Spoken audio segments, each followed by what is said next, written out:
Bienvenidos a Peloton, donde sudar es divertido. ¿Quién dijo que no se puede disfrutar mientras te mueves? Nosotros no. Por eso, tantas personas hacen ejercicio con Peloton, para adaptarse y mantenerse al ritmo de la vida que no para. En casa, en el gimnasio, on the go, Peloton nunca te abandona. Ya sea en clases de cumbia rides o fiesta latina runs, corriendo, moviendo, sudando y sonriendo. Únete hoy en onepeloton.com. Encuentra tu ritmo, encuentra tu poder. Peloton. 8:38 de la mañana en RCN Mundo y hablamos con víctimas del conflicto armado que aseguran que hay mucho tiempo de demora para hacer efectiva su indemnización, Juan Manuel. Incluso, Carla, las mismas víctimas han dicho que están siendo revictimizadas. Don Pepe Morón nos amplía este tema.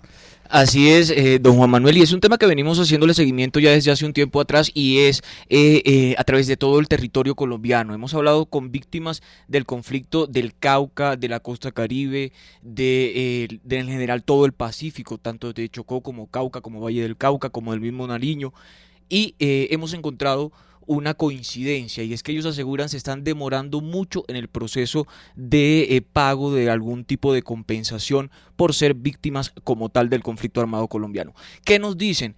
Que se dio un tema de priorización por edad, que incluso inicialmente estaba para personas mayores de 70 años, posteriormente se baja a los 68, pero a pesar de eso ellos aseguran no se está cumpliendo con esa priorización. Les propongo inicialmente, escuchemos a las víctimas.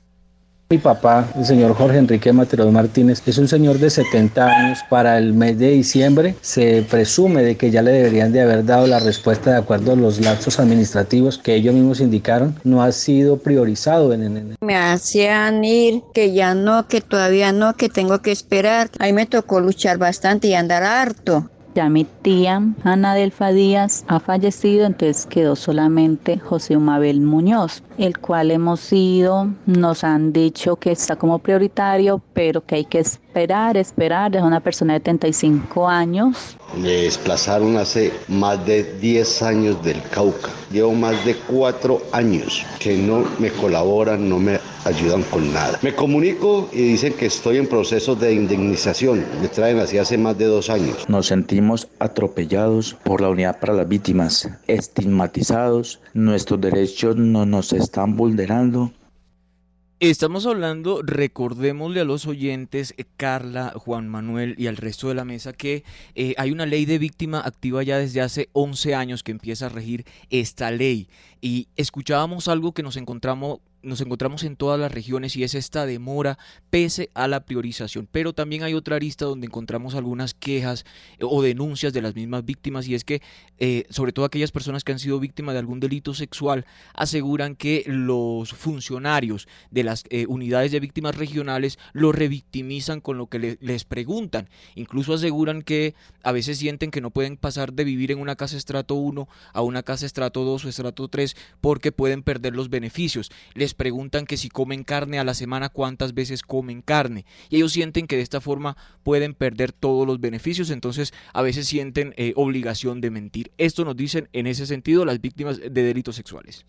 Las preguntas que nos hacen entre uno y otro funcionario nos revictimizan, tales como: si como víctimas consumimos carne, ¿cuántas veces? El estilo de vida. Ahora, nosotros nos preguntamos, ¿acaso una víctima no puede superarse? ¿Acaso debemos de quedarnos mendigándole al Estado para que vean que somos vulnerables? ¿Acaso los alimentos que se consumen definen nuestra calidad de vida como víctimas? La revictimización que hay con ella, porque para ella una víctima como que no se puede superar. Una víctima no puede atender víctimas, una víctima no puede orientar a una persona, y es una cuestión de burlesco. Mi nombre es Oscar Hernán Puerta Ríos, de Barbosa, Antioquia, el cual tuve un hecho victimizante bastante complicado, que fue la violación a la integridad sexual. Creo que es un hecho prioritario y no entiendo el por qué la unidad de víctimas no le ha dado prioridad. Solicito una veeduría a este caso, ya que no sé cuáles son las razones o motivos, no me ha indemnizado.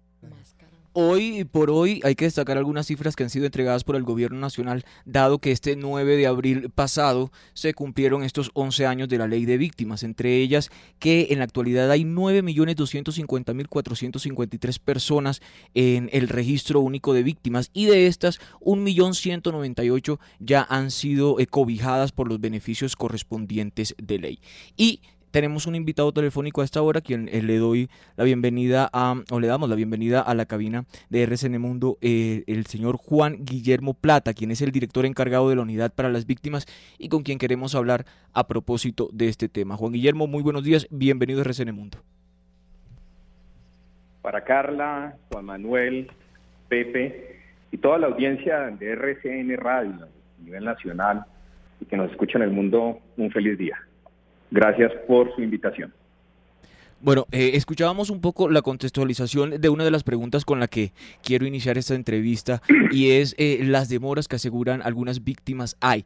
Entendemos que todo esto es un proceso que tiene algunos requisitos que cumplir y podríamos empezar por ahí la entrevista, Juan Guillermo. ¿Qué se puede decir para esas víctimas que aseguran es mucha la demora y las vueltas que le ponen a hacer?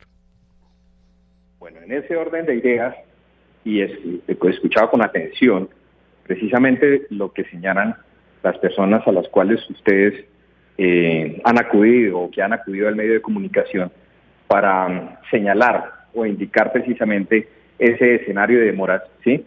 Y tratar de ser lo más esquemático posible, lo más claro con la audiencia, es precisamente el que las medidas que implementa la Unidad para la Atención y Reparación Integral a las Víctimas no solamente cobijan un escenario de una indemnización administrativa, primero que todo. Es un escenario también que cobija otras medidas como las de asistencia humanitaria, la atención humanitaria, la ayuda humanitaria, los planes integrales de reparación colectiva, el apoyo psicosocial y el apoyo en el escenario de restitución de tierras. Usted bien lo señalaba, Pepe, en el tema de la información que se recobija precisamente en un escenario que se contempla dentro de la misma ley 1448 y es el tema de las conmemoraciones.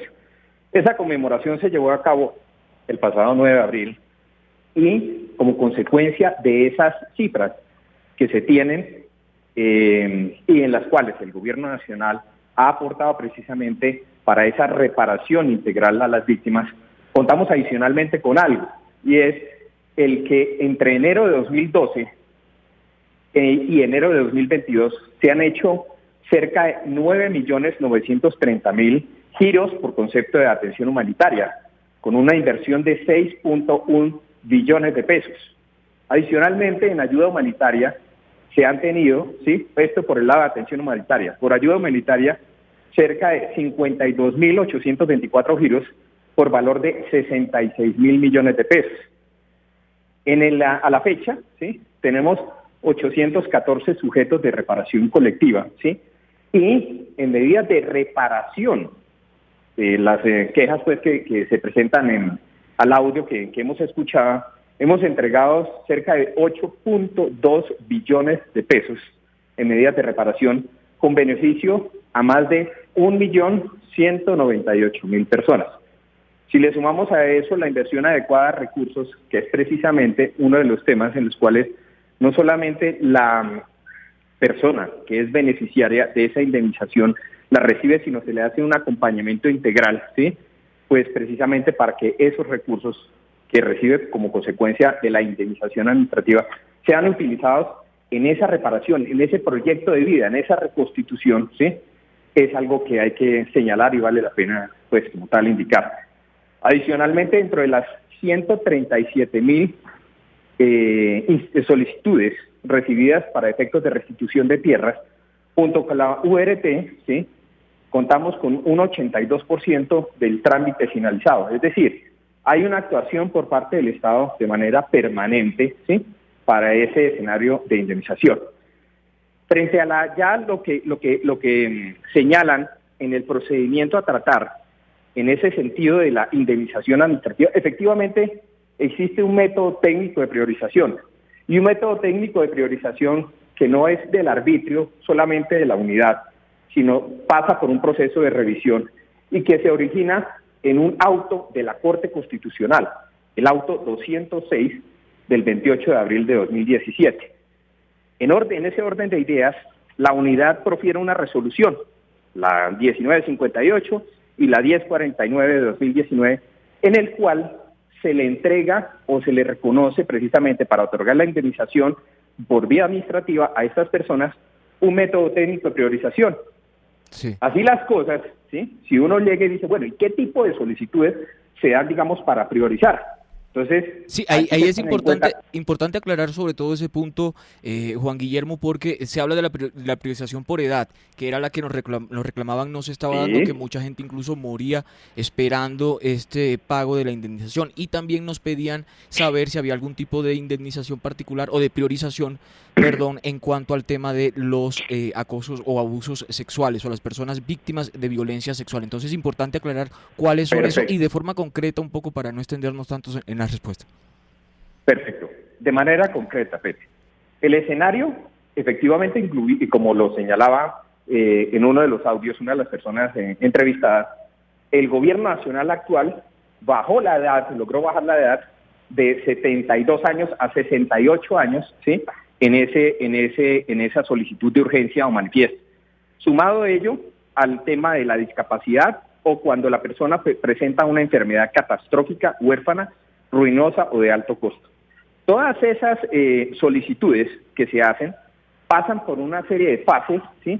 Como son la erradicación de la solicitud, el análisis de la solicitud, la respuesta de fondo a la solicitud, y en ese orden de ideas, cuando ya se tiene la fase de entrega, la medida de indemnización, se tiene que dentro de los 120 días de erradicación de la solicitud, la unidad resuelve de fondo, ¿sí? En un acto administrativo sobre si accede o no a esa medida. Dentro de ese, y esto para que quede en la audiencia precisamente, ¿sí? De manera puntual, en el marco de la aplicación del método técnico de priorización, se tienen en cuenta las siguientes características de las víctimas, y por eso es importante que las personas, cuando se hacen las entrevistas de caracterización, otorguen o entreguen esa información, ¿sí?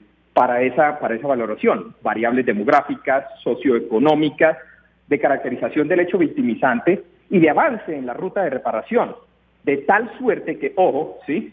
Una vez se tenga el acto administrativo de indemnización, ¿sí? Se aplica conforme la disponibilidad presupuestal de la unidad, ¿sí? De la totalidad de las víctimas que a 31 de diciembre del año inmediatamente anterior cuenten con decisión de reconocimiento de vía administrativa a su favor, se incluyen dentro de ese escenario y obviamente teniendo presente el escenario también, Pepe y audiencia, que ustedes tengan claro, ¿sí?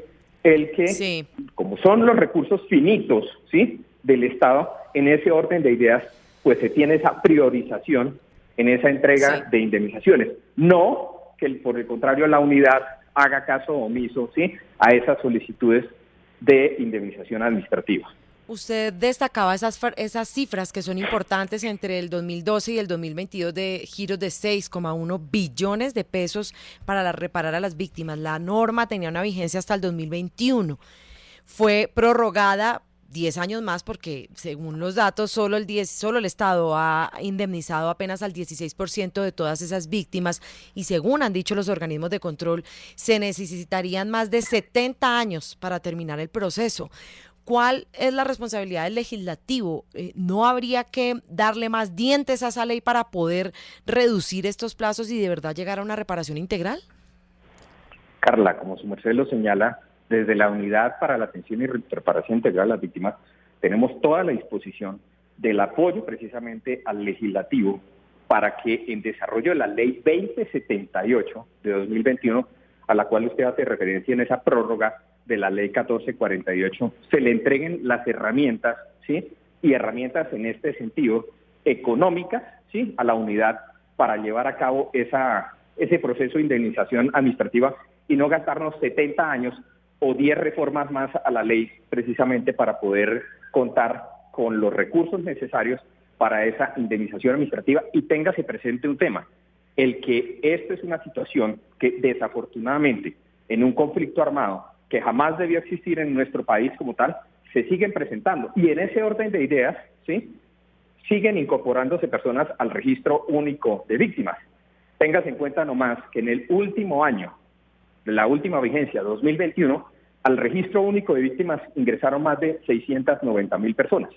En ese orden de ideas, es necesario sí o sí el que el Estado, de manera integral, cuente con los mecanismos y en ese sentido, la Unidad para la Atención y Reparación Integral de las Víctimas con los medios financieros para poder llevar a cabo en este componente, como lo dije al principio de la entrevista, es una de las medidas de atención y reparación integral, como es la indemnización administrativa. Y me quedo con esto último que dijo Juan Guillermo Plata, Carla y oyentes, y es que tiene que ver con el tema de siguen sumándose víctimas porque el conflicto armado sigue generando víctimas. Y esto junto al llamado que hace la Contraloría precisamente por el tema de falta de presupuesto para esas indemnizaciones posteriores y la demora que esto mismo ocasionará. Tengo el gusto de agradecerle entonces a Juan Guillermo Plata, quien es director encargado de la Unidad para las Víctimas. Gracias por aceptar este llamado de RCN Mundo. A ustedes, buen día.